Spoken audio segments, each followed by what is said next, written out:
Welcome to the Weekly Whiff podcast, episode number 19. This week we'll be reviewing the game Valhalla, the cyberpunk bartending action thriller or something. As cyberpunk bartending action. That's how it's branded. It's a visual novel. When was it made, Shaun?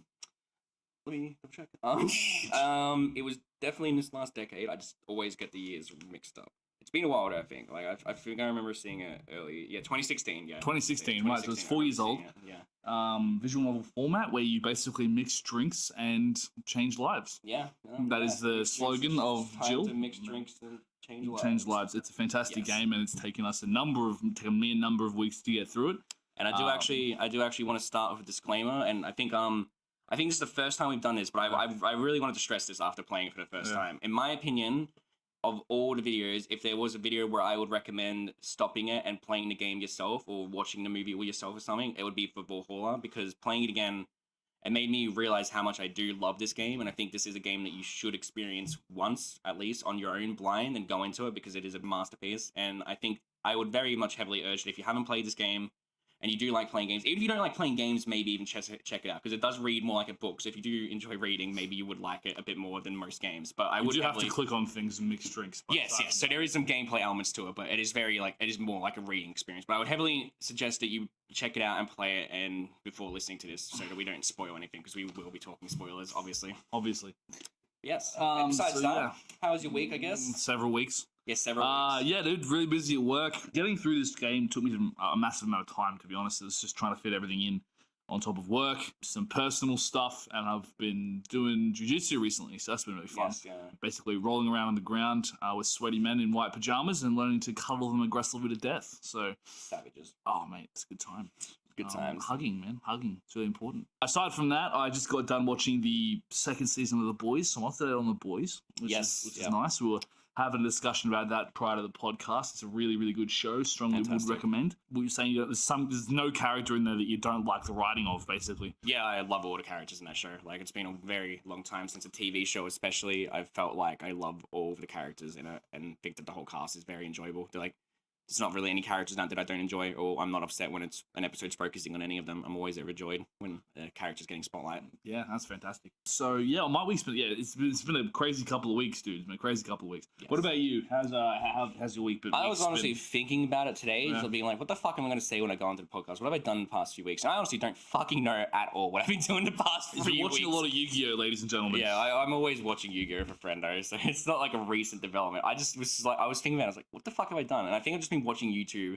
I've been watching The Boys, like I've been keeping up with that as they were releasing weekly, and I was loving it, except for when it was ending on cliffhangers and I had to wait a week and that. But yeah, I think besides that, I was watching a bunch of Always Sunny in Philadelphia a bit, like, as well, which is hilarious. It's very dark, but if you can't tell from like the BoJack episodes, I'm pretty fond of dark humor at times. Besides that, don't really know what else I've been doing. Playing Valhalla, I played it, I like sped run it basically after Pete finished it, because I was like, well, I do actually want to replay it again and make sure I have things to talk about, which I do have notes now. I ended up taking note of every suspicious thing Gillian said in that game, just so that I had like a whole fucking conspiracy page of what like he was. I was just keeping track just because I thought it was fucking hilarious. But yeah, besides that, it's been a bit of a slow week, a slow few weeks. Yeah.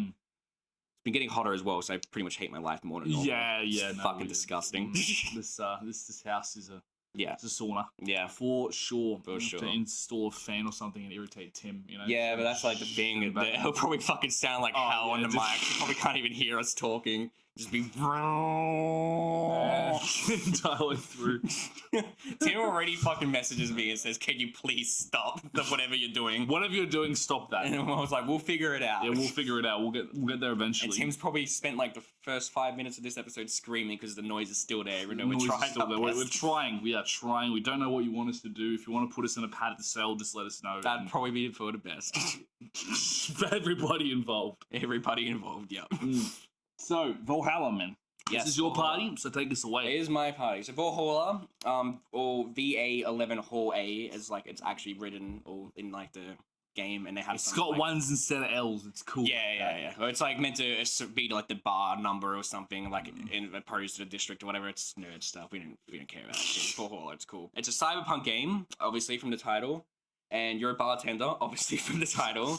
And the whole gameplay is that you are a bartender, customers come in and you serve them drinks, and there is a bit of interaction where if you can get them more drunk or you can serve them certain drinks and they have different dialogues. I experienced a lot of that in my third playthrough, actually, like unique dialogue that I hadn't seen. So there is a fair bit of replayability.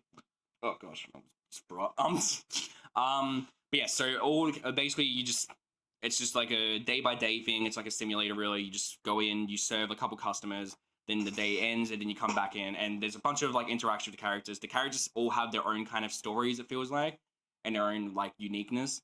But before we get into the characters, I feel like I wanted to talk more about the world, because I think you especially would probably appreciate the world design a lot, and like the cyberpunk world that it is, because I think the world is fantastically done, and I think the exposition that they drop isn't very well done as well, where it doesn't feel forced. There are some where it's obviously like, okay, this is the exposition to learn about the world, but it's nothing bad, and it's done naturally where Jill, the main character, the bartender that you play as, will just ask like characters coming into the bar. It's like, oh, do you know about this or something? It's like, oh, you're a hacker, you know about this, right? And then other characters will normally give answers and exposition for the world.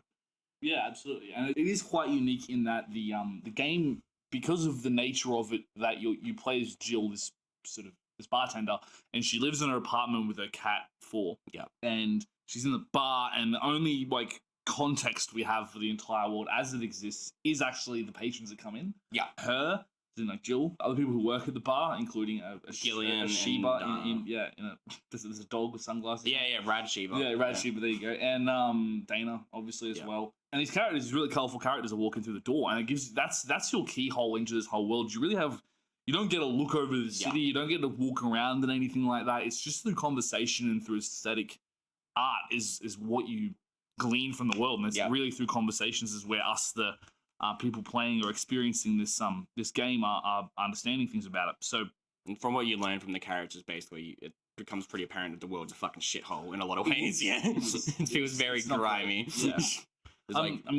Step one is just how much everything costs. Yeah. Even the drinks you sell them, it's like the cheapest one. Yeah, the cheapest was like 50 or something. Yeah. That's like the shittiest one humanly possible. Yeah. The really nice stuff can get upwards of like $400. Yeah, they are fucking pricey. Yeah. I wouldn't know what real alcohol is cost though, so it's not that expensive. So it could afford me. Yes, but from like a lot of the character interactions, you basically just learn about the world, and a lot of the characters pretty much give the fucking implications that the world's like the city you're in is pretty much at war with itself throughout the whole game. Like there's corrupt leaders implied, there's rival groups, there's hacker groups or something. It's bizarre, but it's amazing to hear it from all these characters, and because there's all these different perspectives, you get to hear different point of views of what all the interpretations of the world, and it doesn't feel like it's all just one view of the world. You get people defending some of the characters, and you get some people like hating some of the police force and all the White Knights, as they're called. I think is what they're called, right? Yeah. And it's very well done. Like it doesn't. I think the best thing about this game is it doesn't feel like it is just one character speaking. All the characters feel fresh and unique in their own ways, and like they have their own personalities and their own beliefs and impressions upon the world, and that's what you want most from a game like this. And from what I've heard of a lot of games that kind of not like rip-offs of Valhalla, but like inspired by Valhalla, it feels like a lot of those games fail to do that in some regards. I won't lie as well, it is my main fear going into the sequel that maybe they won't have the same touch and that the characters may not have the same edge or something, but we won't know until the sequel comes out, obviously. But I remember playing it for the first time just being stunned by how fresh the world felt and how much we were like learning about the world and how unique the characters all felt. And it feels like they genuinely do live in this world and walk around. Valhalla as well is also meant to be like in this fucking back alley, like this shitty looking fucking hellhole alleyway that no one will ever go down. That it's like, I think it's implied that it may have been put there so that those kind of people could go in there and hide out. And everyone goes there because they know no one's gonna fuck with Dana. Basically, like everyone says, like, "Oh, I don't feel a danger here because your boss will fucking kill people or something." Yeah, she's all these crazy mixed up backstories sort of things. She was like an MMA fighter. She was a pro wrestler. She was a freedom fighter or something. Might have moonlit as an assassin. Her robot arm is like a mystery that Jill wants. Like Jill wants nothing more than to know what it is, and she like there's like thousands of rumors about how she lost her arm that Jill believes might have been started by Dana herself. Just to keep it interesting. And then when Jill asks her about it, she says like, "I don't tell people because it keeps it interesting." It's exactly. It's more interesting if it's a mystery. Yeah, exactly. And Dana's just a space cadet as well. Like she's just so weird, man. Like the random tangents. She gets her head stuck in that helmet at one point. It's like fucking hilarious. Just the stuff she says is kind of like, Okay. Yeah. No, I love the main group, but I do want to talk about the characters separately later before we another thing as well, like this is a visual novel. I don't have any much truck with visual novels. In fact, I'm pretty sure this is the first one I've ever played. Yes, and it's probably the most unique visual novel. Absolutely. Even just the art style of it is incredible, man. It's got that kind of anime / chiptune / I don't even know how to describe it, really. And I don't really want to keep putting slashes in there, so let's just say it's a very... It feels very video gamey. Yeah, its art style has a fantastic aesthetic, in my opinion. Like you said, it is a kind of anime aesthetic, but there is also that kind of cyberpunk aesthetic mixed in as well. Yeah, absolutely. I think it works fantastically. Even the UI is like really well designed, and like it's almost like you're watching in through like a fucking booth or something, like just talking to them. And like I think the art design, the art direction in general is just fantastic for the game. And all the like I said before, all the characters look unique because of you get like Liliums, which are androids basically. And then you've got humans, you got dogs, talking dogs. Dogs, Shibas. Yeah, I'm trying to think. Corgis. Corgis. That's the corgi. That's the one with the eye patch, right? Yeah. Comes in. I think it's a Solid Snake reference. It might be, honestly. Yeah. Like, if it is, it flew over me, but it is fucking hilarious. Yeah. Like we said before, the Shiba, like the rad Shiba, because he's got a Hawaiian shirt and everyone keeps sunglasses. It. Yeah, everyone thinks it's adorable except Jill. Hates him. Yeah, Jill hates dogs. It's great. Yeah, no, I think the character design is perfect, and like besides like the meaty ones, there are fantastic characters that look like they are like that. So that's like another thing. A lot of these characters are inspire or like references to things as well. Like there are a lot of references and influences, and I think that's what works great as well. Is because a lot of something that I said to Pete earlier this week about it is that a lot of the characters feel like they are characters of their own main stories in cyberpunk settings. So you got like Jamie, for example, who's like this mercenary fucking bounty hunter. I feel like that could be a fucking like its own story, something about some guy going around taking fucking bounties and like things. And the way he talks about his life as well, it's like feels like some reference to a massive movie. Some of the characters have names that are references to things as well. I think Ingram's name's meant to be a reference to the like the sour guy that comes in and says like, "Oh, this place is a shithole. I won't come back again." And he comes back later, and Jill's like, "Oh, you're back again." Ingram's the name of the VA-11. It's actually the I'm pretty sure it's short for a company that makes very, very high tense machine pistol. Maybe, yeah. Ingram. I think it's the name of a gun company. So it kind of actually fits his personality. Yes. There's also I think Ingram's actually a good reference for how well connected all the characters feel. Like they do feel like they are a part of the world, because there is the implication of Ingram's character that Ingram is hiring Dorothy to act as his child, like all that, and they don't ever say it directly, but Dorothy says that she's working for someone as a child, and Ingram says that he lost his daughter, and you actually can learn more about how he lost his daughter depending on the drinks he served. It's really... I had no idea about this going on either. I didn't know that entire like dialogue trees and stuff would change, or that the story itself would evolve based on how there's no bad branches you'll go down like in other visual novels. So like you can make a choice, like so in visual novels you often make choices and then you go down one direction or one branch, and that in Valhalla there's nothing like that. So there's branches that will influence dialogue and that will be referenced later on, but none of the drink decisions you make are really going to influence the ending you get, besides whether you'll make the rent or not and you get to see like the bonus endings or not. The ending, there is one ending basically which you should normally get. I don't think it's possible to get like a bad ending or anything, like, or like in the sense like of like how the game ends. I don't think that changes. But what happens after the ending is you'll get either a bad ending, which is you don't make rent, and I think you move in with Elma or something, and you sleep, and you just like you get a like picture of like Jill looking pissed off that she's like fucking sleeping in someone else's house. And if you do make your rent, you'll basically get similar portraits like that, but for other characters, if you manage to trigger their good ending things, which is basically based on serving the right drinks to them at right times. Yeah. And all it really is just like a bunch of character explanations. For some of them, they add a bit of lore. So Dorothy's ending kind of adds a bit of character to her and Anna, the glitch that keeps appearing in the game, and like actually seems to solidify what she is or what she isn't. I was really confused by it. Yes, it's very, like I said, it's very out of nowhere, and it feels like its own story, and they don't really mention it much. They don't delve into it. You'd think like from starting the game that it is like a core part to the story, but it really isn't. She's still just there hanging out. Yeah, she's just there. But yeah, like the best info you get is that in Dorothy's ending, it almost implies that Dorothy is her replacement, or like the glitches when she was a human, her mother, when she died, hired Dorothy, and that's who she's working for. Or like, so you know how Dorothy says she has her mum that she has to report to or something, her guardian. So it's almost implied in the ending that her guardian is Anna's original mum, or something. Right. Yeah. So it's I could be wrong, and it could be people screaming in the comments, but that's what basically I just want to like sell the point that there is a lot of dialogue and implications in this game that they won't like bring shit out for you or anything. These characters are living their own lives, and through serving them and serving other people, you can piece together aspects of their lives. Like Virgilio as well, like the fucking weirdo that comes in with the like clothes and that. If you serve him the right drinks, it turns out that he's been acting like an idiot the whole time, and he's actually like hiding from people. Yeah, hiding from people, and like you can get a good ending for him where you like meet up with him afterwards, and he has like his own ramen store or something. Yeah. So like there is a lot, and there's also the implications as well that he like helped Say and Stella when they were kids. Yeah, yeah. And that's what I love about it. It feels like there's these all you're meeting all these characters that have no connection to each other whatsoever, but then like because the world is somewhat kind of small, the city they live in, it does feel like they all have these connections and all know of each other as well. And that's what I think that's one of my favorite aspects of the game is just how well written and well thought out the characters and their world are. And yeah, you again, we are piecing together the world through the characters and their dialogue. So that's what makes it so fascinating in that so much of what this city is, Glitch City, I believe it's called, is drawn by implication. So you don't really know who's who really to start off with. Some random walks in and they keep coming back, and you're like, oh, okay, cool. So there's this guy who works this newspaper. He's a newspaper editor.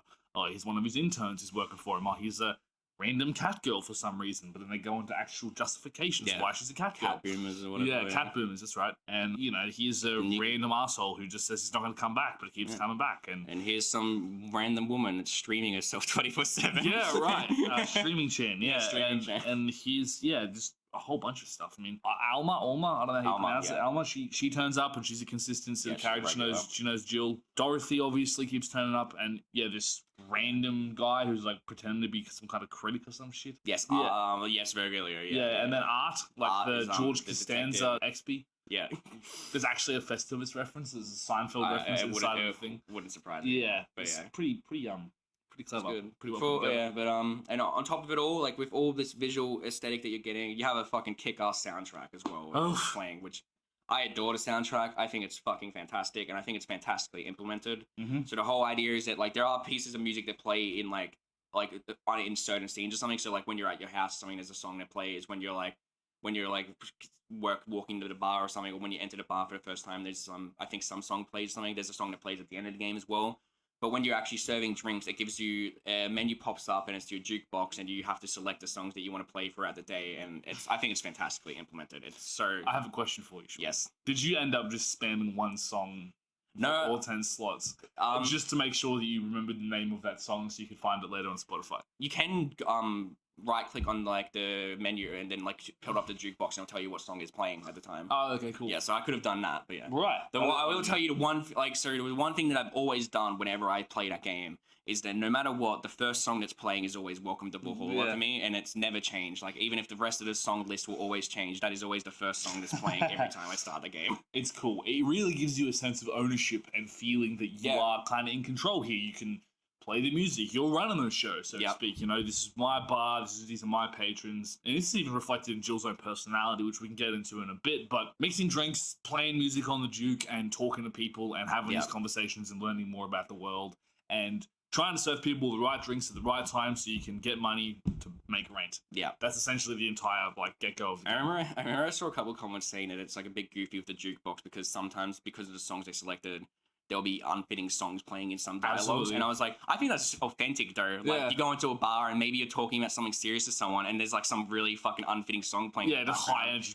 Yeah, exactly. It feels fun. I love that, honestly, that can happen. Like authenticity. Yeah, like you don't want to stage it or anything and like make it like it feels natural. It feels like you are at that bar and you are just like serving drinks and that. And if someone's venting about their life, it's fine if there's some really fucking intense song going on in the background that does not fit the dialogue at all, because most of the time I'm more focused on the dialogue at some points than what absolutely. It's just a really good background. It really helps. And again, this is a cyberpunk track. It's all synthwave, all chiptune, all like very sort of EDM based stuff, but a lot of it is like quite instrumental as well. The way it's all the instrument is synths for sure when you're playing it through. Very computer generated music, but they all have these radically different flavors. Some of them are like hard-hitting EDM. Some of it's a bit more jazzy. Some of it's a bit more sort of lounge music. Some of it's just the welcome to Valhalla setup. Yeah. You know, some of it's like super uplifting, some of it's kind of like low key and melancholy. You have all these different moods and all these different kinds of themes just rolling through the game as you play it.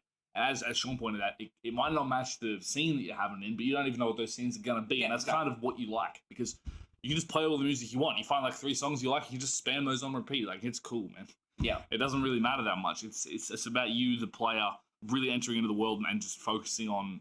Again, it's there as a background, but it's such a necessary part of the game, I feel, because it's just that one more piece, one more pillar that sits in the loop, in the gameplay loop, so to speak, that actually keeps the whole thing rolling. It keeps that cyberpunk feel going through the entire game. Yeah. The game is a masterful combination, in my opinion, of perfect art design, world design, perfect story and characters, and perfect soundtrack, like all mixed together. And even like the gameplay loop is fun as well for a visual novel. Like, there are some fun challenges where it's like, some people order drinks or something, and then you can be like, oh, but is that the drink they really want or something? Like, I always gave them what they asked for. I experimented a bit. Some drinks I remembered. So like Dorothy and Alma, I was like, nah, I feel like they want this drink right now, and then they'd be happy that I remembered their drinks. So there is like that fun gameplay loop. And then there's obviously people to come in that are just fucking vague about their orders, like Virgilia and Stella at the start, who give you riddles and you're just sitting there like, what? It's like, have this. Yeah. So I hope you like this. Oh, dude, I always just hit him with the the Fringe Weaver. That was my favorite. Yeah. It's just 9 parts catramine, which is like the alcoholic component, 1 part aldehyde, which is like one of the flavor components. And if someone, streaming chain comes in and says, I want to get absolutely wasted, and I'm just like, fucking, I got you, kiddo. Like, and honestly, I just give out 3 of those. Just like these are doubles. This is 18 hits of alcohol in this drink. Enjoy. Yeah. I would absolutely try out a Fringe Weaver. They look mad. Yeah. And they actually look cool. It's like you're putting this whole drink together and then you slap it together and you look at it. It's like, it's a tiny little pixelated thing. I will 100% acknowledge that Valhalla romanticized my idea of bartending and alcohol in general, where even I don't drink alcohol. I don't like alcohol too much. But after playing this game, I started to enjoy the process of alcohol making a lot more because of this game. And I feel like the game kind of attacks you in that sense, because it has that meta commentary on like how Alma and like Jill were talking about, it's like, oh, our people start hacking or something because they see a movie about hacking. Oh no, Donovan's like, people start talking, people started becoming journalists because they saw some dumb movie about journalism. This game has absolutely pushed people into bartending. You saw me last weekend, bro. People coming over, I'm mixing up G&Ts and shit. Yeah, exactly. I'm sitting there behind the bar just vibing to music, like hanging out. Like a character like says to Jill as well, like, oh, would you like it if teens started coming and serving drinks? And then she's like, I don't know about that. And then I was sitting there like, is this game attacking people right now? It is pretty self-aware, I'll give it that much. Even Anna, like when she walks in, starts fucking with the interface and things. Yeah, there's a lot of fun super interesting. Yeah. The interface is there's also a very fun moment in like later on in the game where Alma actually takes the position from Jill and the boob tender, yes, I remember. Yeah.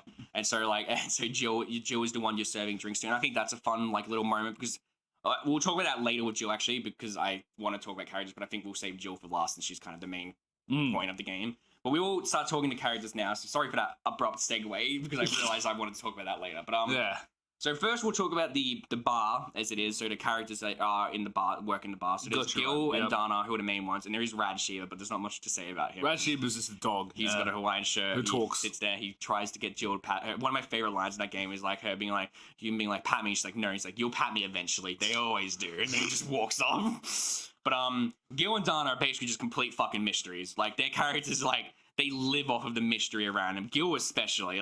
Dana, like we said earlier, she's this badass character who seems to have been a champion wrestler or something. She fucking eats like chicken with fucking thousands of spice on her or something. She's just a fucking complete badass, and everyone's like respects her or is scared of her and doesn't want to fuck with her. And she's the boss.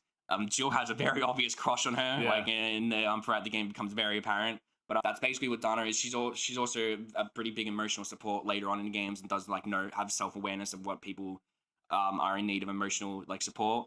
And so does Gil as well, but Gil is a lot more. God fucking knows. There's so much that happens in that game that like I said that I took a note of every suspicious thing Gil says, and it was fucking hilarious. Just like looking at like all the notes I took like of Gil, and like. So yeah, there's implications that he was with the KGB. We don't know if that was a joke or not. He was in the Chinese riots or something. We don't know his actual name or his last name. It's all fucking mystery. And he just randomly disappears for days at a time. Yeah, that was hilarious. It was like, I think I wrote down what they said. Yeah, he gets a code word from Dano. She's like, "Oh, Gil, someone told me to let you know that the bunny's late." He's like, "Oh no!" And then he just like runs out of his bar. He's like, "If I'm not back in 2 days, I'm dead." It's like, okay. It's like, should we be worried about him? Dano's like, "Nah." He can look after himself. Yeah, exactly. He also has knowledge of gang territories. Like he randomly points that out, and Jill's like, "What the fuck?" And he's like, "Don't ask." Also has a John face, apparently. Like everyone they keep calls him mentioning John. that. Yeah, everyone calls him John. One of the fucking funniest things to me is the second last day or something where Gil like comes back all happy and everyone's he fucked. Like and it's like and everyone's just like everyone comes in and it's like, no, yeah, at least you're not as happy as that guy. Who the fuck did he have sex with? and Gil's just like, you're making it too obvious. It's like, how am I making it too obvious? And then he's just like, by the end of it, it's Gil screaming incoherently. Just like, what is it about my face? Like, the whole time just has no idea. Gil's great. He's basically like Dana and Gil are comic relief in a lot of ways. Yeah. But they also do have like kind of some emotional depth to them as well. Like Jill does talk to Gil after he disappears for 2 days and has like the really sweet moment where she says that he needs to be more open with people because people do worry about him. Yeah. And then like even later on after the whole like, oh, who'd you fuck thing, Gil's like, I'm happy for you, and he's like, yeah, whatever. But so there is some closeness between all of them, and you do see that at one point as well where Gil like steps in for Jill and is like, I think you should take like the night off and go home, and which we will talk about in a bit. But yeah, what do you think of like the bartending trio? I like Dana's just funny to me, man. Dana's funny because she just does things. Yeah, like she's just the epitome of I am going to do this stuff. Yeah. She gets her head stuck in a helmet. It's not the first time. It's mentioned that she has a tendency to get her head stuck in things. Yeah, or just get stuck in stuff generally. Nobody fucks with her.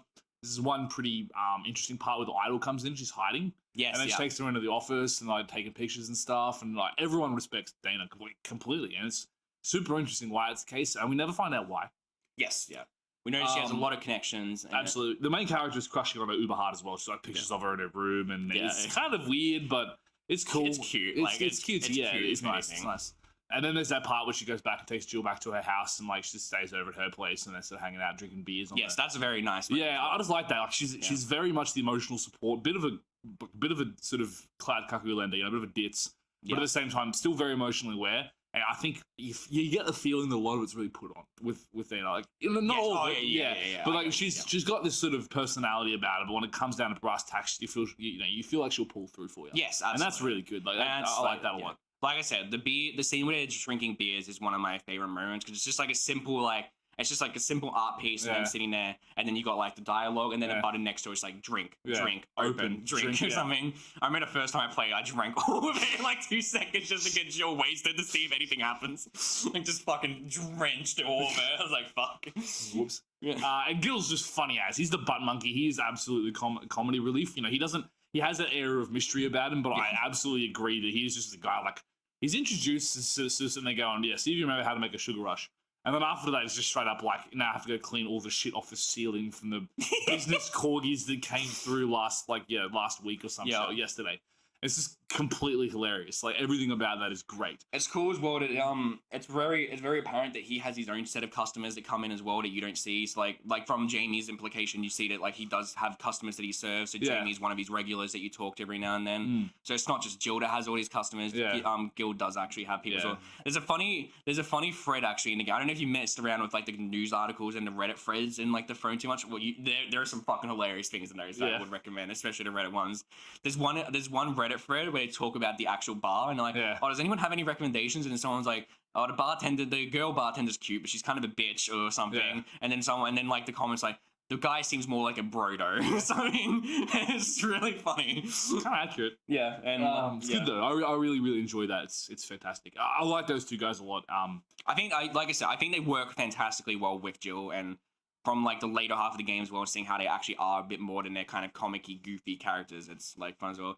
There is a tone shift. Yeah, that later. Dana and Gil are fucking hilarious, like interacted. I remember like the Truth or Dare segment. I don't know if you got much of Dana fucking with Gil on your like playthrough for it because it can be a bit randomized what you get. But when I played it, whenever Dana got the Truth or Dare thing, she'd just be like, all right, Gil, truth. And then he's like, I didn't choose. And she'd like lift him up by the collar and be like, truth or truth, fuck face. And so she'd just be asking things like, she was like, were you or were you not in the Antarctic at some point or something? It was like, and then she's like, okay, I'm going to take that down or no or something. And Gil was just like getting fucked around, like he gets thrown around. when Jill's depressed or something, Dana comes in. She's like, "All right, since you're upset, I'm gonna go fucking break fuckboy's face over here." Yeah. And he's just like, "Fuck." Yeah, I'm gonna suplex him at the table or something. Yeah, it's fucking hilarious. Come here, fuck boy. They got a great dynamic with each other, and like they all feel they feel like family, man. Family, yeah, exactly. Yeah, it's great. It's very what I love about that as well is it's kind of a tie into when you get into a workplace and when you sort of spending a lot of time with those people and you bond with them and you know it is very interesting in that. Like, I've been in jobs where you sort of turn up and Jill has been there for a while, so there is some assumed prior stuff, but there's just the dynamic of these three and the way they bounce off each other. Yeah. Really feels like they have been working there for a number of months and they've, you know, sort of they know how to get under each other's skin, they know how to get along, like they genuinely do give a shit and there's a sense of camaraderie there. Yeah. And also, like, Dana is one of those bosses you would love to have, like, absolute kook, but just entertaining. Yeah, and gives a shit, you know? Yeah, that is also very important to note as well, actually, that the game does not start with Jill's first day on the job or anything. It's very obviously, like, a fair bit into it. She's been working for a while, and it's a fair bit through it, and she's got her own regulars by that point as well. Absolutely, yeah, it's fantastic. Look around, like Dorothy and Alma, yeah. Yeah, and speaking of the regulars, so the first regular I had was Alma. Okay, I guess I'd put Alma first because she's my favorite. Your favorite? Yeah, I like the hacker character personality, and I think her story, her like family story, kind of like is a bit more closer to my own personal experiences, so I can kind of be sympathetic. But Alma's basically Jill's. I think she's probably the one that comes in the most, and is Jill's regular. I think she probably beats Dorothy a bit more, like in terms of like appearances, just a bit. But she's a hacker. She's got replacement hands. She has robotic hands to do typing, so she doesn't get RSI. Yes, she does say that. And it's implied that she's Alice Rabbit. I don't know, actually. I never really made that connection. I always thought Anna was Alice Rabbit in some way or something, honestly. But I don't know. The thing is that when she hacks into the system this is what I read this. I didn't actually notice this the first time. When she hacks into the system, she starts doing the bartending. You briefly see the Alice Rabbits pop up. That's fair. Okay, so she might be. So like, I'm not dismissing it. I just never really thought about it. There's a lot of banging on about this Alice Rabbit hacker who's kind of like anonymous. Yes. In our world, you know, hacktivist type character. That wouldn't surprise me. Like it would make sense. Alma does talk about it a bit, and she does act like she hates him, but it could easily be that she's putting it on or something. Yeah, absolutely. But yeah, no, that's further reference, like testimony to the fact that I played the game 3 times, and there are some things I miss every now and then. I didn't even notice that, but I just read it afterwards. Yeah. Yeah, there is a lot to this game that you might not get on your first playthrough, so it is worth playing it multiple times if you do have the time, obviously. But yeah, so Alma is just, she's also kind of an emotional support to Jill. She wants to be friends with her, like she tries to like get closer to her and that, but Jill is very Jill. Like in a lot of ways, there's a hilarious line that's all too real to me, where Jill is like, whenever you want to hang out, it's too like early for me. And then I was like, the earliest I've asked you to hang out is 11. She's like, that's morning for me. And I was like, oh, it's just too real. I'm over here thinking, I'm going to ask Shaun to do the podcast at 11 a.m. this morning. It's like, guy texts me at 2, like, are we doing the podcast today? Like, what time do you want to go for? I was like, I'm not going to tell him I wanted to do it 5 hours ago. It's fine. I would have woken up around 11. I was up around 11 today. No, Roger. Anyway, yeah. I don't like, you know, again, that's very early morning for you. So, yes. Yeah.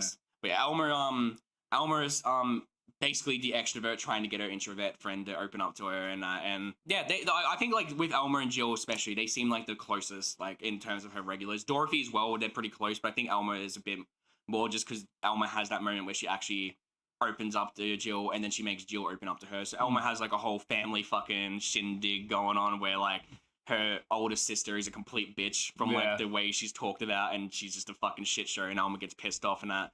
And part of being a bartender or like in this game is that you're meant to just listen to your clients like vent about it. Well, not meant to, but like you listen to your clients vent and you help, and you basically just provide an ear to listen to. And a lot of the times the customers say that that's just all they needed. And Alma does say that, especially where she's like, when Jill's like, oh, is there anything I can do to help? And Alma's like, yeah, you just helped. You just listen to me, and it's all I needed.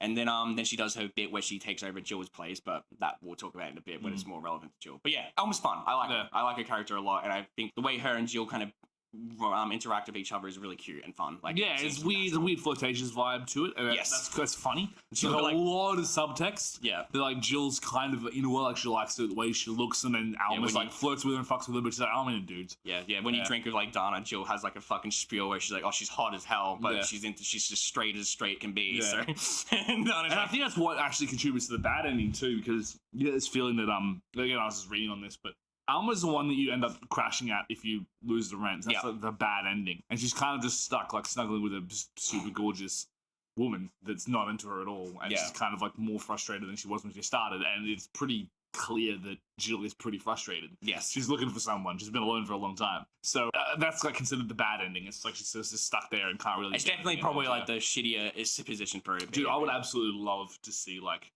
Jill turn up as a customer in the sequel. That's what people think that they'll... Like, I think the directors have said that if anything, they'll have like customers show up. Like I think they were talking about having Dana and Jill show up to the bar. The bar in the sequel is mentioned in the first game. Yeah, I know. Yeah. Like they like do mention it, so I thought that was cool. We'll get into it at the end, bro. Yeah. So Alma's really cool. She's ridiculously attractive. I mean, it's pretty funny. I was reading, apparently these guys who make this are from Venezuela, so a lot of that whole cyberpunk aesthetic, like ridiculously high prices, constant violence, gang violence, a lot of that was drawn from personal experience. But also they straight up said, dude, like, we have just sunk to the depths of depravity. We are monetizing anime girls at this point. Think of every single character in this game. They are referenced to some kind of stereotype of anime girls or waifus, basically. Yeah, basically. That you will run into. And Alma's like that sort of very confident glasses, computer hacker, sort of class president style type. If you want to start putting things in a box, that's who she is. But she has a very interesting backstory. It's obvious she's very outgoing. Like I said earlier as well, I think as well as that, there's also the fact that she still feels like a cyberpunk protagonist. Like absolutely, hacker, like dude, she's trying to take down the corporations, and she's speaking. Yeah, if she is Alice Rabbit, that is. Yeah, exactly. If she is Alice Rabbit, if she's trying to take down corporations, she would be a cyberpunk hero in the classic sense. Absolutely, yeah. Yeah, and it's fun to see that. Yeah. And Dorothy next, I assume. Dorothy Hayes, who is a Lilium sex worker. Lilium, yeah. They're synthetic humans, so it's that classic thing of the cyberpunk androids, the android's dream of electric sheep. There's a pretty fun moment where they talk about the free robotic laws, and she's like, "Those were complete bullshit. How the fuck was that? Were they ever allowed or something?" It's kind of fun. So they're self-aware. I think she says that they don't like being called androids or bots or something or robots. Yeah, they prefer Lilium. And they do prefer Lilium. And also on top of that, Glitch City, for all of its faults, is apparently it's one of the only places in the entire like wider world where Lilium are actually accepted as first-class citizens and not treated as like slaves. So that's an interesting side. Dorothy definitely has a lot of freedom to her. Like a bit too much, honestly. A bit more than she's allowed, it seems, from some interactions with Say, where she has like guns like out of her fingertips or something. Yeah, that's right. She's got guns in the fingertips. But she's a sex worker, and it's very like apparent that they acknowledge that she has like the body of a child or a childish body. Like a 13-year-old or something. I can understand if people think it's weird or something, but I like after reading Transmetropolitan, I'm just kind of like, it's kind of just a norm with cyberpunk, so they mention this, and so like to us it rubs you the wrong way when you read it for sure. Yeah. But like I don't think it's like meant to be like they're saying it's a good thing or anything, and the way she talks about it as well, it feels sad, like hearing her stories about like some people. And they're like, there are some very depressing stories. Like she talks about how she's working for someone who just treats her like a daughter, and I think she makes the comment that she was like, I kept expecting him to like push me against a wall or something, but it's been 3 years and he hasn't done that. So I guess it's just like a weird kind of family thing. And it's very sad of some of the stories she tells. But then there's some fucking really bizarre stories she tells where it's just like, what the fuck? Yeah, this is not a game you show your children for sure. Yes, no, God, no. Oh, God, no. But yeah, but it's like what mentally. Yeah, again, we're not going to get into this debate of like mentally or whatever. Yeah. But point being is that it fits the cyberpunk aesthetic perfectly in that she's an android that was made for human pleasure, more or less. She has like extra flexible joints and like crazy, weird shit going on. She can take off her head. Yeah. And she has like some kind of invisibility thing. That's the first time you meet her. She's like, "Am I invisible?" Yes, but she's invisible to cameras or something. Yeah, that's right. It's weird. But she, like, as Jill points out about Dorothy, she's so delightfully earnest about everything. Like, she just rolls in. She's just absolute, like, just packet of fun. Like every single time. She does bring a lot of light to the room. Like when she runs in. Like when she walks in, you're like, "Oh boy, oh boy, here we go." There's like the meeting in minds as well when her and Streaming Chan meet up or something. It's like, and you're like, the second she walks in, I remember I was like, "Oh fuck." Dude, I don't know why, but like I feel like you and I are we channel big Jill energy a lot of the time as well. Absolutely. She always a fucking spirit animal and a half. Oh, dude, she's just sitting there like just kind of subdued, just trying to get through the day, hanging out, like on her phone at home when she's not at work, late nights, punching darts outside during her break, talking to the homeless guy, talking to a cat, and acting like a cat talks. Like coming up with voices for a cat, and then just sort of having to like, there's these crazy people come into her life and having to roll with it. I mean, I'm not always a Jill, but when I am a Jill, I'm definitely a Jill. And you are like a Jill 24/7. That is you. Like, oh God. And that's a compliment, bro. Yeah, thanks. Yes, but surprisingly insightful, just difficult to crack the surface. Yes, exactly. It's me. But Dorothy besides all that, she has like a moment where she comes in and she's very like depressed and like kind of having her existential dread or something. I think that's also like also another thing is like because she's an android, she does feel like another protagonist kind of thing where it's absolutely. like about kind of like an whole identity, what is human, like for a cyberpunk aesthetic.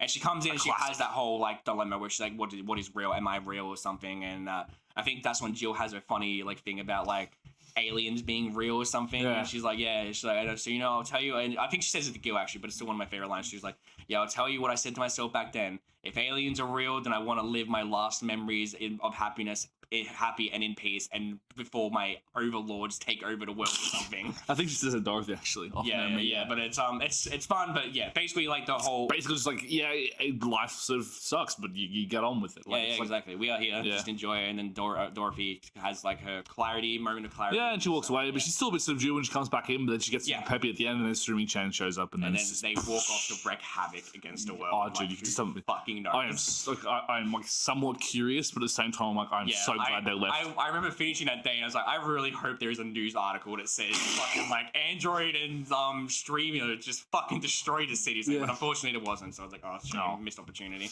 Yeah, I was actually checking up on a lot of blog posts or anything. I would recommend that just because they do add a bunch of world building and like absolutely information, and there is some kind of funny jokes every now and then as well. Like there's some Reddit, like I said, there's the Reddit threads where like they diss Jill and she's like, fuck these guys. And there's like hilarious comments as well where one's like, I'm gonna go there and ask her out on a date, and everyone's like, no, you won't. And then it's like yeah, no, you won't, normies. Like, and then that's the thing they keep saying as well. It's like, oh, when have normies been flooding our thread or something? It's really fucking hilarious. Self-referential. Yeah, exactly. But on the characters, there's two more that are worth mentioning in terms of regulars. Before we talk about just like random ones, I guess if we want to. But Say and Stella are regulars as well, and I'd say that they're pretty important as well. Like in terms of the rest of the characters, they are probably the more important ones. But Say's a white knight, or like which is like the enforcement things. She's a white knight because it's kind of like cops, really. Yeah, they really. But it's noted they're incredibly corrupt and problematic, and there's a revolution that goes on. They are your corrupt cyberpunk enforcement characters that are. But Say is a medic, so she's like a paramed. She's not a fighter. But she's also ripped as fuck. And, like can handle herself. Like, absolutely. And she's very close to Stella. It is. I believe it is definitely implied that they are very close to being an actual couple, in my opinion. I don't know about that. I don't know. It's like it's obvious the interest is there for me, but like it's not. It seems more like a kind of thing of like they've never just acted on it. I think Jill asked Stella about that or say about it, and it's just it's like, no, we're just super close. What are you talking about? Like, I think Jill went fishing and they kind of just like, I would have noticed that we're like really really close childhood friends, just like Matt, you know. Either way. They're very close characters, and there is like a brief period of time where Say disappears and Stella comes in like worrying about her, freaking out. And at that point, they basically become regulars where they normally come together, but there are times where they come on their own. Yeah, solo, that's right. There's a moment where you have like a heart-to-heart with Say basically in the back alley. I don't know if you got that because I think that's optional. Maybe. I don't remember. Well, there is an option where like after like the whole thing at the bank happens, which is so... Oh, they come out for a break and shit, and then she's standing out there. Say like talks about how afraid she was and that, and then she eventually goes to I'm not sure I got that one. Yeah, but there is like, you can do that if you serve her the right drink or something. Basically... Say's she's like an airhead character. She's kind of like, she doesn't know what to say all the time or something, but she does mean well. She's a very nice person. Mentioned she has like a learning disability, but it's something like I'm pretty sure not dumb, but not like she needs to talk in different ways, like in ways that are applicable to her. Basically, is what Stella describes it as, and she's very against being labeled as kind of like that or something. She doesn't want to be like handheld, I guess, or something. But Stella's fascinating too. Catboomers, so they needed to justify cat girls in a cyberpunk future, and they did it. I think they do it, yeah, more or less the whole thing was like there's a genetic defect in some kind of something about nanomachine rejection being a problem, because nanomachines are in everything. I mean, even Jill has a liver implant that helps her take in more alcohol. Most people have cybernetics in this game. I think I've never seen one on Gillian, but I would be fucking stunned if he doesn't have one somewhere on a seat. He's wearing something. Yeah, most people, if they're not outright like Lilim to androids, but there was a disease when she was like born or something, and then it makes them into a cat people. And then what happened was rich parents started going, "Oh, we want to do this as like a kind of status symbol." Yeah, so all these rich pampered kids grow up. Ask her very bluntly, like around the start of the game, so it's like, "Oh, so were your parents doing it for the fat, or because you actually had like to treat the disease?" And Stella was for the disease. She says. Yeah, it's interesting. She got from a rich family. It seems pretty apparent. Like it seems like her family's pretty. She's got a cybernetic eye, and I remember there's like asked one question. She never brings it up. Like, don't talk about the eye. Don't talk about the eye. So they do mentioned the eye, like it might be an optional thing, but Yeah. it's basically said that like the White Knight that attacked her and Say Oh, right. ripped her eye out, and Oh. then the White Knight that saved her. So like Virgilio is meant to be the White Knight that saved her, and it's implied that he got blamed. Well, not implied. It's pretty much stated that he took the fall for all of it because he attacked a superior. Gotcha. But Say obviously, Say took that moment of her being saved by a White Knight from a White Knight as inspiration and became a White Knight. Yeah. So, and that speaks a lot about her character. I think she says it where she likes to see the good rather than like the bad or focus on the positives. Which is hard in a world like this. Yes. She's very optimistic, and you see that optimism start to kind of crack a bit after the bank incident. Yeah. But by the end, and like the rest of the game for her is kind of like the recovery of that. And by the end of the game, it does feel like Say is starting to become who she was when she first entered and a bit more optimistic and confident again, which is nice. So, like, it feels like an actual character growth for her. And for Stella as well, who spends the whole time worrying about her or something, but then like ends up hiring her so that she'll stay close to her and not fucking go cause trouble or something. Yeah, I'll get caught in a collapsing building. Yeah, exactly. Yeah, it's pretty insane. Who else do we have? So that's all for like normal regulars, but Man, you gotta mention, there's others you gotta mention. I was gonna say there are others we can mention. There's other minor characters. So if like you want to mention some that stood out to you, Art's funny. Art's funny. I like he's like some private detective who's just walked straight in out of a detective novel, comes to the bar asking questions, and Jill's just like, I don't talk about my people's shit. Like, do you want to drink or do you not want to drink? He's a bit of a skinflint. I think he's a George Costanza from Seinfeld like ripoff. That's basically him. It's trying to be he's very good. Fascinating. And then Stella hires him to go and find information about him. Yeah, he does find something that kind of like eases her a bit. But then they also get in an argument about fucking world or getting the argument about politics. It's pretty interesting actually. And they get into it, but it's quite cool. He's a really interesting well-rounded character. Virgilio's another one. He just randomly turns up and kind of comes off as this retarded existential. He feels like a fucking complete goof, and he just gives you these riddles for his beers or something. It's this most pretentious art critic style shit. He comes in on a date, like on one of Jill's bad days, and she's like, order a drink like a normal person, and he's like, fine. It's pretty like but he cracks through, and then she comes up afterwards and they have a pretty frank conversation. He's like, I'm gonna open up a ramen stand. It's like, cool, dude. Cool. You still got a question mark tattooed to your head, but you're mad, you know? Because obviously he's like his whole excuse is that if he plays the idiot, then that way people won't notice him or something. Yeah, that's right. It's like kind of the reverse psychology. Pretty flamboyant. But he does apologize to Jill for causing her a massive fucking headache. Oh, absolutely, yeah. And I like that. It's a good redemption arc for him. You know, this is so great about this game, man. All these little characters have all their own stories going on. As you said, they are the protagonists in their own stories, but even just within the bar sitting down, you get these nice little arcs, these nice little resolutions that wrap up. Yeah. It's fantastic, dude. Yes. Ingram's fantastic. He's just that sour asshole who walks in and just kind of talking mad shit the entire time. If he asks Jill, do you want to bang? And she's just like, fuck off, dude.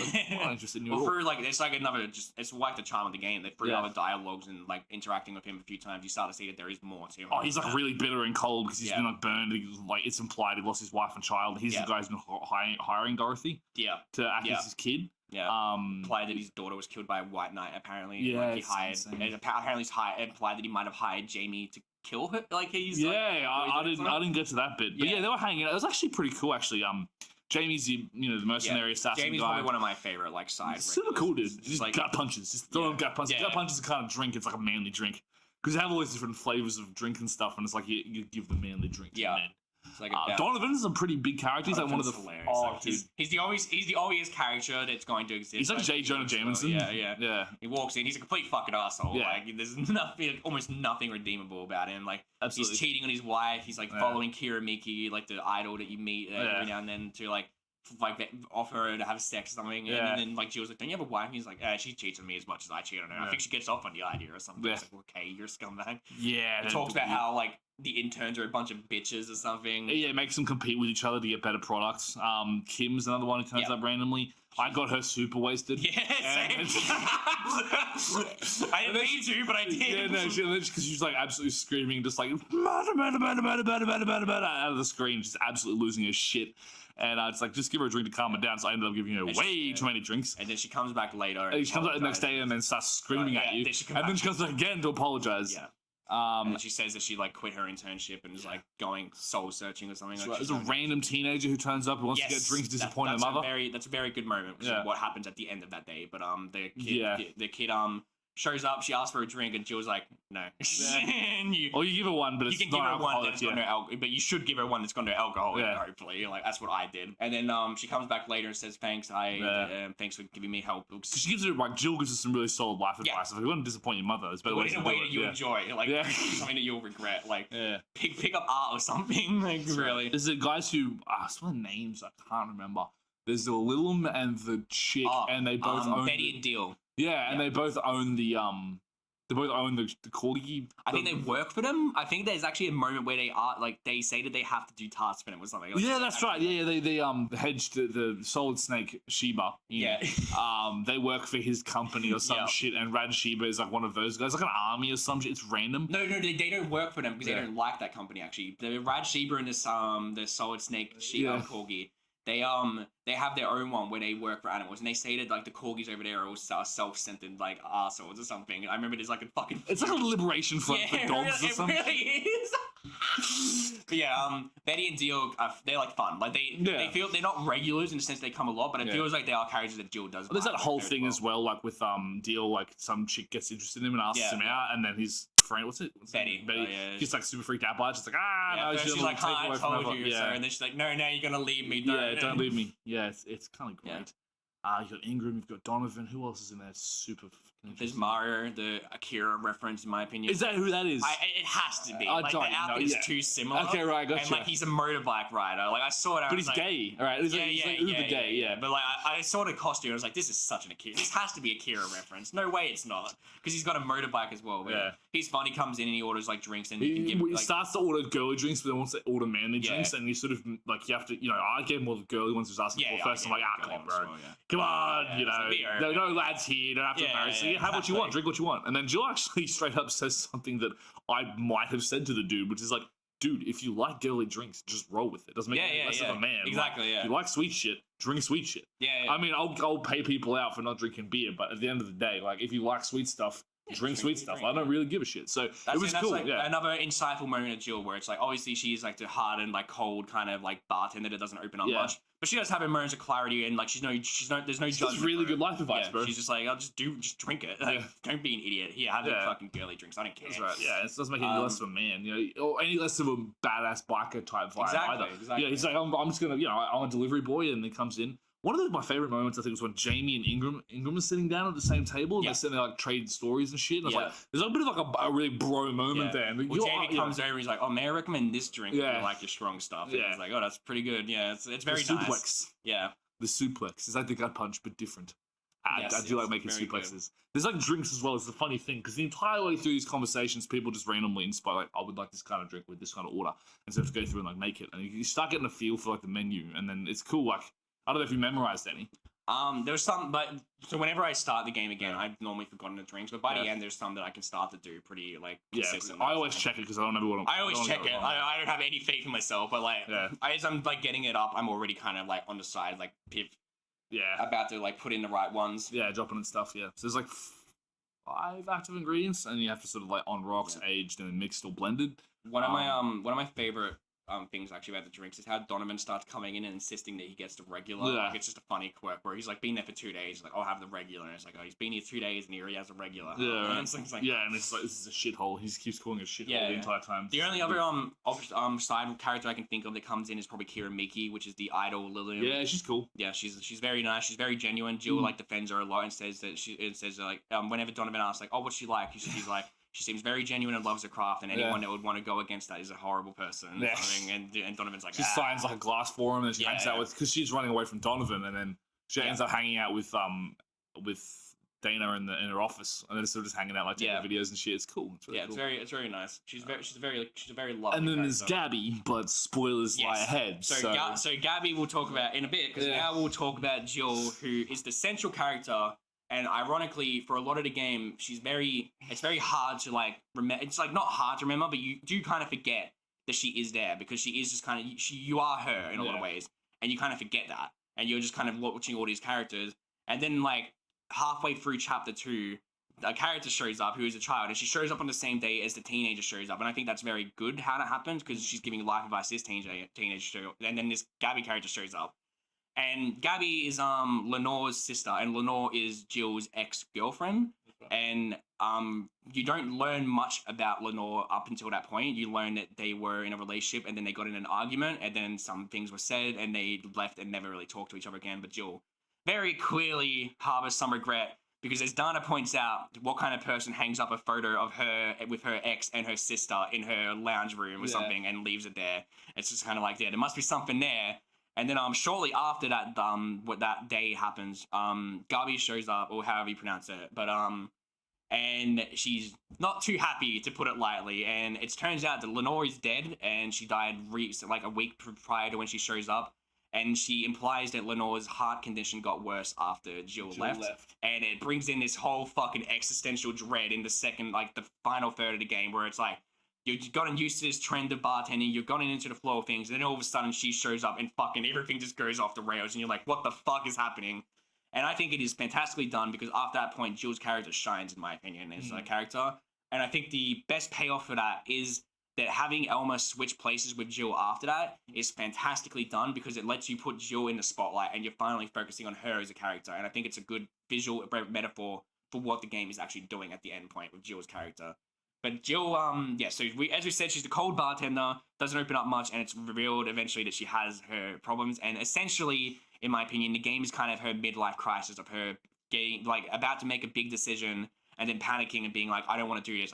What if I have regrets? And then running off and making her own regrets later. And the game is kind of, it's a game, it ends up becoming a game that is focused on grief and regrets. And the final bit of that game is first focused on Jill confronting those regrets and making sure that she won't have any more regrets again. And I think I love what the game does at the third part, but I will be very honest, it's very fucking bleak and real, and like it's real fucking heavy at points. It does. Gabi turns up basically to accuse Jill of killing her sister, and that when she left, everything deteriorated, everything went to shit, and it's all Jill's fault. And of course, Jill, not being a particularly well-adjusted individual, takes this very hard. It's not very hard easily, and just completely loses her shit. Yeah. And this happens like over a number of days or even weeks. Yeah. She goes through the whole grieving process. She's angry. She's depressed, obviously.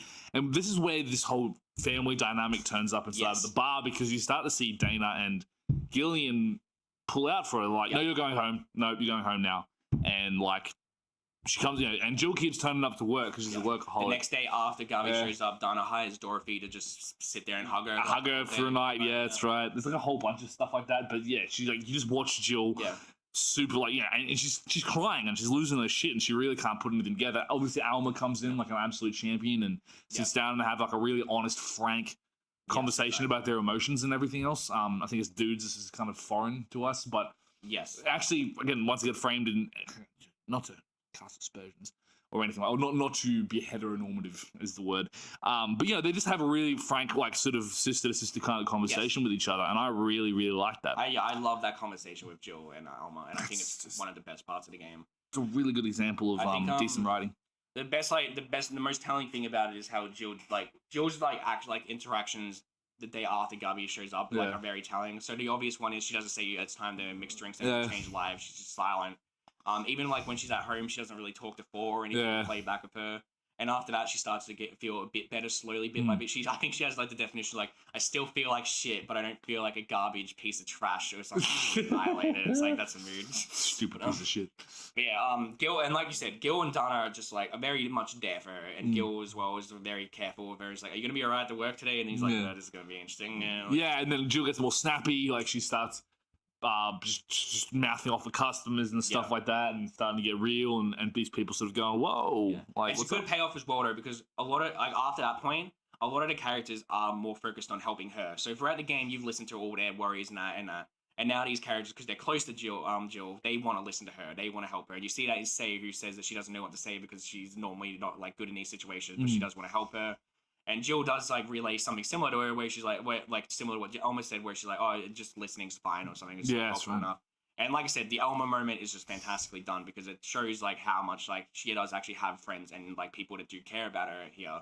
And it's like, there's a lot of points as well where Gil even, like, I think there's one point where Gil even says to himself, it's like, oh, you should probably take your own advice or something, where Jill gives advice to someone and she's like, shut up.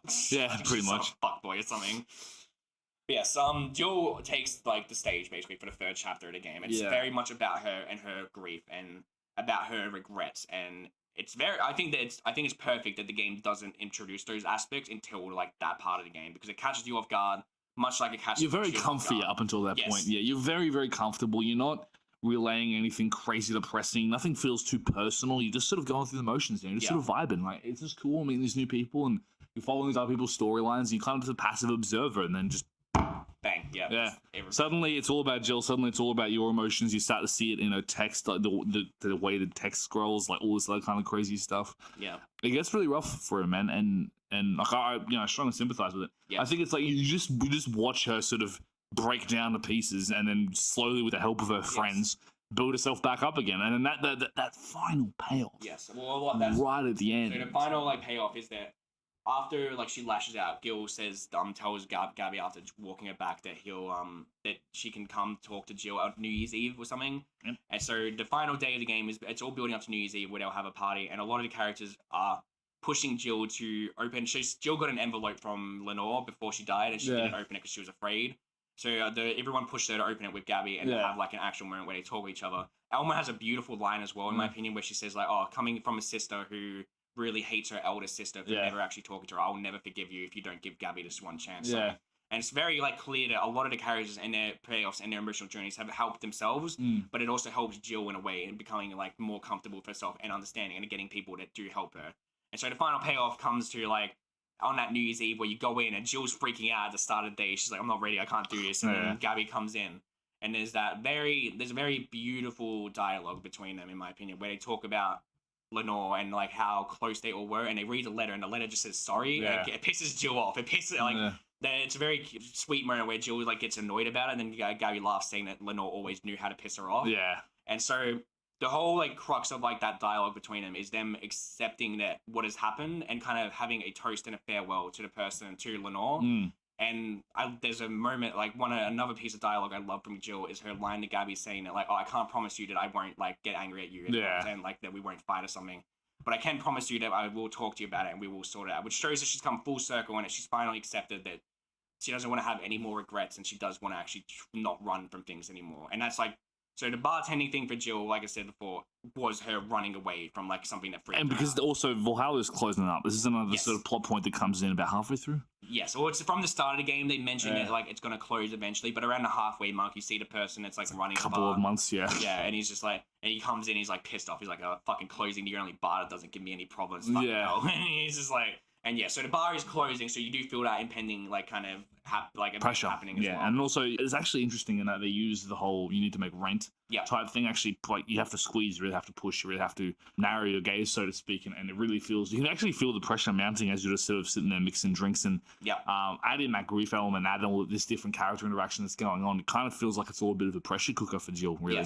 And it's really cleverly done in that you only have texts and drinks and conversations with these certain people who keep sort of coming in and out. It's fantastic, man. Yes. It's really good. It's really, really good. I adore it. And the first time I played, I thought the game was great, but playing it over and over again, I've like come to love it more and more. And playing it for the third time, I would genuinely say that it is probably one of my favorite games of all time as well. I think it is fantastically made, and it's a game that's probably just very important to me. Like, I feel like it's almost shaped me in a lot of ways and like kind of changed who I am as a person, like playing it a few times. And it's a game that I would never fucking forget. I don't think it'll take a very long time for me to forget that game and some of the lessons in it. And I am very glad that you enjoyed it a lot as well, actually.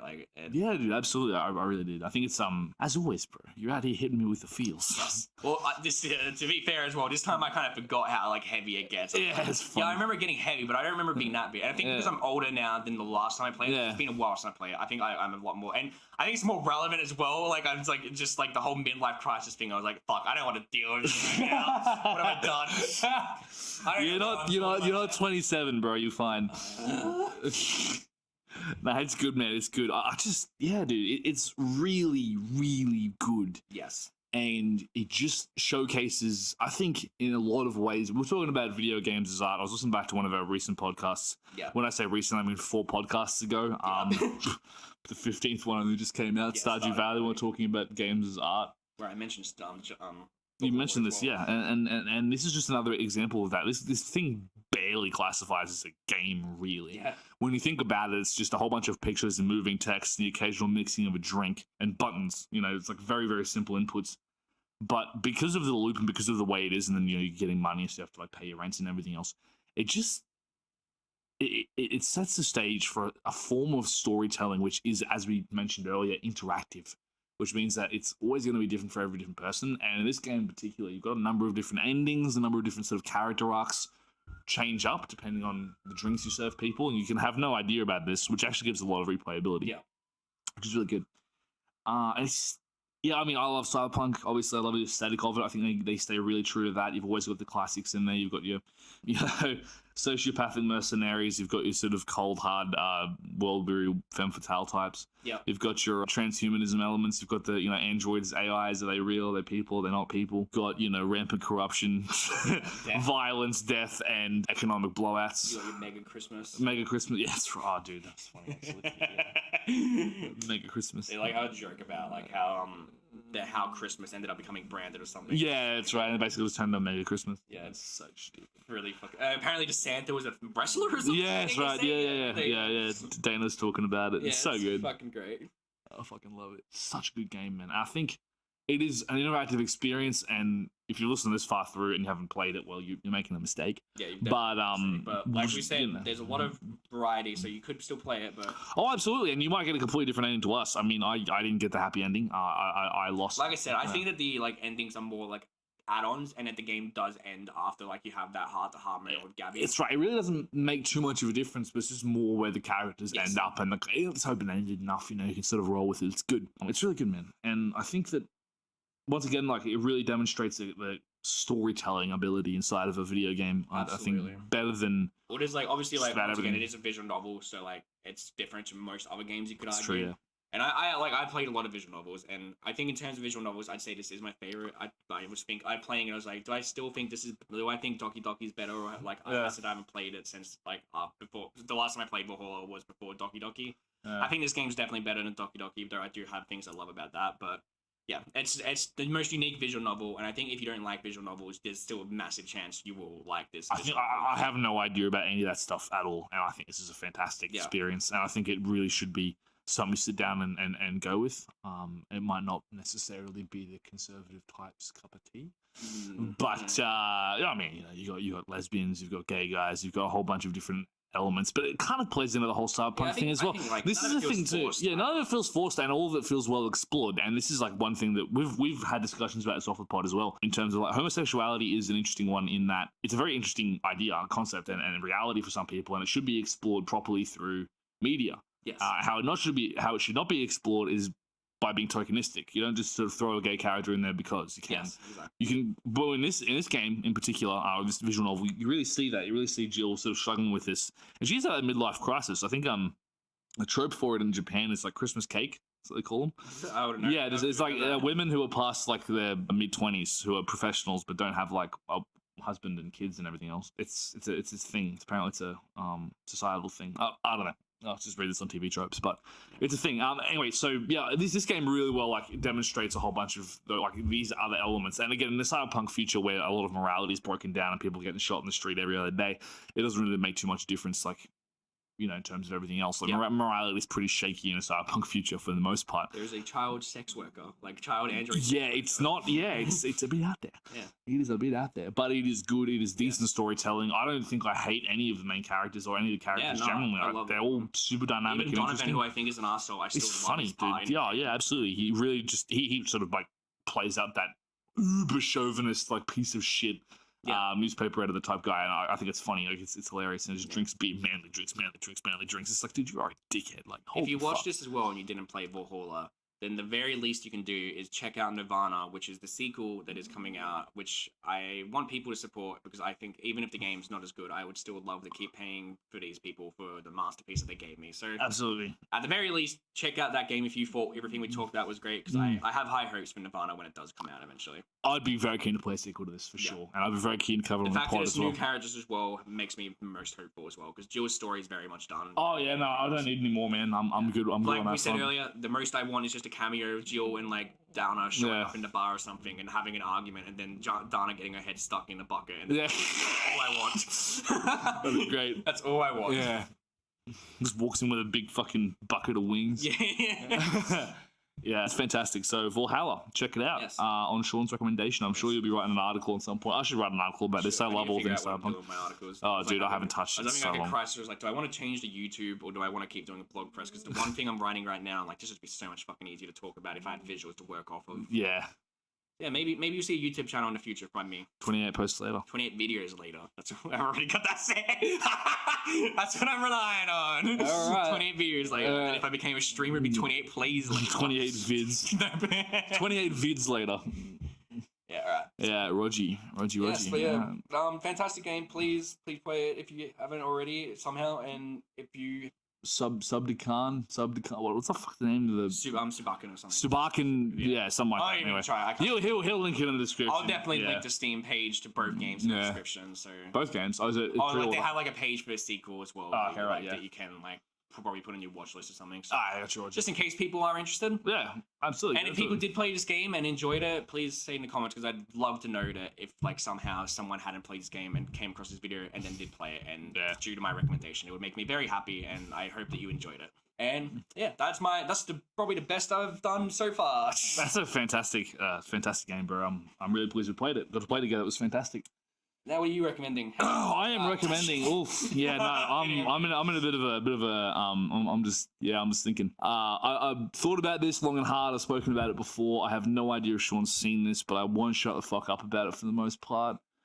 You could pursue this in your own time because I have night shifts to work this week probably, and it is a show that we will be watching. So it's a series. Fucking recommended Altered Carbon season 2 after. I'm not gonna do that to you, bro. I'm not gonna do it for You're gonna do it episode number 20 of the Weekly Whiff podcast. We're gonna be covering my other favorite series that I've ever found on Netflix. Peaky Blinders season 1. I'm actually alright. I'm keen for that. That's gonna be fun. All right, that'll be fun. Peaky fucking Blinders. An excuse so we're just talking about the first season. First season, cool. First season. There's 5 now, but yeah. Well, if I watch season 1 and watch more of season 1, I might mention. Oh, absolutely. I won't talk about the story. If you get stuck into it, it's a slow burn, bro. But there's only like 6 episodes in a season though, so it's not like huge, and they're about an hour long each. Yeah. So it's manageable, you know. Yeah. Cool. And I was working through first season again like this week, early last week. So I was having a poke. That's got the actor from 28. Cillian Murphy, yeah, it's your boy, bro. It's your boy right there. I think you'll really enjoy it. It's a 20s historical fiction piece, and it's absolutely fantastic. I've been meaning to watch it for a while, so I'm definitely keen to. All right, definitely keen. Cool. I look forward to it. All right, thank you all for tuning in. I appreciate your patronage, your support of our continuing channel, my descent into psychosis, and descent in shit. Yeah, and Shaun's continual blue balling of my emotions on the regular basis. I'm bringing an existential dread. Why do you have to just continuously kick my heart in the dick? Why you gotta do it, bro? Why you gotta do it? Like, follow, subscribe, do the things. I would say sub on Patreon, but we don't have Patreon. I would say sub on Podbean, but I still haven't done it. Yes. Who's gonna pay for this shit? No one. Hopefully, if you pay us so we can claim it on tax. Thank you very much for paying for us. Yeah. Well, what kind of exclusive content do we give the Patreon viewers? I'll record 5 seconds of a video of me laughing. And be like, hey, you paid. You get to see Shaun's fantastic beard hair vibrate in real life as he laughs at your stupidity. So, we're going to get a Patreon set up just for that.